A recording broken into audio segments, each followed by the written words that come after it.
আসসালামু আলাইকুম। এমবিভুক্ত শিক্ষক কর্মচারীদের জন্য কিছুটা হলেও স্বস্তির খবর নিয়ে এসেছি। এমবিভুক্ত শিক্ষক কর্মচারীদেরা ইএফটিতে তথ্য সংশোধন নিয়ে নানা ধরনের জটিলতা তৈরি হচ্ছে। এদিক থেকে আবার ইএমএস সেলে কয়েকদিন যাবৎ ঠিকমতো প্রবেশ করা যাচ্ছে না। আর এই জটিলতায় নিরসনের জন্য মাধ্যমিক উচ্চ শিক্ষা অধিদপ্তর আজ ৫ই মার্চ একটি নোটিশের মাধ্যমে তথ্য জানিয়েছে যে ইএফটিতে তথ্য সংশোধনের জন্যে সময়সীমা বৃদ্ধি করা হয়েছে। চলুন আজকে সেই নোটিশটি দেখা যাক।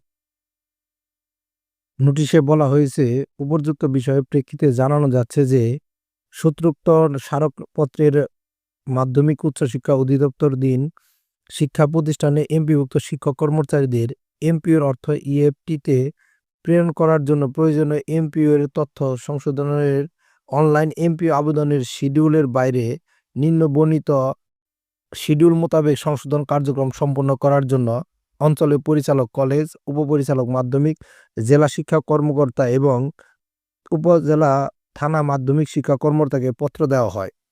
নিম্নে বর্ণিত শিডিউল মোতাবেক সংশোধন কার্যক্রম সম্পন্ন করার জন্য অঞ্চলের পরিচালক কলেজ, উপপরিচালক মাধ্যমিক, জেলা শিক্ষা কর্মকর্তা এবং উপজেলা বা থানা মাধ্যমিক শিক্ষক কর্মকর্তাগণকে নির্দেশক্রমে অনুরোধ করা হলো।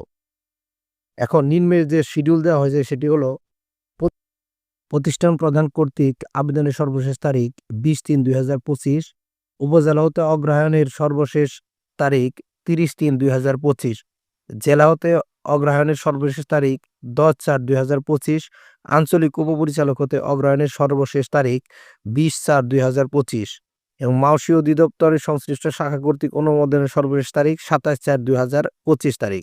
কলেজের ক্ষেত্রে প্রতিষ্ঠান প্রদান কর্তৃক আবেদনের সর্বশেষ তারিখ 20/3/2025, আঞ্চলিক পরিচালক হতে অগ্রহায়ণের সর্বশেষ তারিখ 20/4/2025 এবং মাওসী অধিদপ্তরের সংশ্লিষ্ট শাখা কর্তৃক অনুমোদনের সর্বশেষ তারিখ 27/4/2025। অর্থাৎ প্রতিষ্ঠান থেকে 20/3/2025 তারিখের মধ্যে আবেদন করতে হবে এবং মাওসী বরাবর সর্বশেষ গৃহীত হবে 27/4/2025। অর্থাৎ এএফটি সংশোধনের জন্য প্রতিষ্ঠান থেকে আবেদনের সর্বশেষ তারিখ মার্চের 20 তারিখ এবং এটাই সর্বশেষ গৃহীত হবে মাওসী কর্তৃক 27/4/2025। অর্থাৎ মার্চের 20 তারিখের মধ্যে আবেদন করতে পারলে সেটি এপ্রিল মাসের 27 তারিখের মধ্যে সংশোধন হয়ে গৃহীত হবে। এক্ষেত্রে অনেক শিক্ষক কর্মচারীদের কিছুটা হলেও স্বস্তি ফিরে আসবে, কারণ কয়েকদিন যাবৎ ইএমএস সেলে কোনোভাবেই প্রবেশ করা যাচ্ছিল না। এখন কিছুটা সময় বৃদ্ধি করার কারণে হয়তো সঠিকভাবে আবেদন করা যাবে। তো যাদের ভুল ত্রুটি রয়েছে তারা সঠিকভাবে আবেদন করে নিলেই 27 তারিখের মধ্যে তার সংশোধন হয়ে যাবে।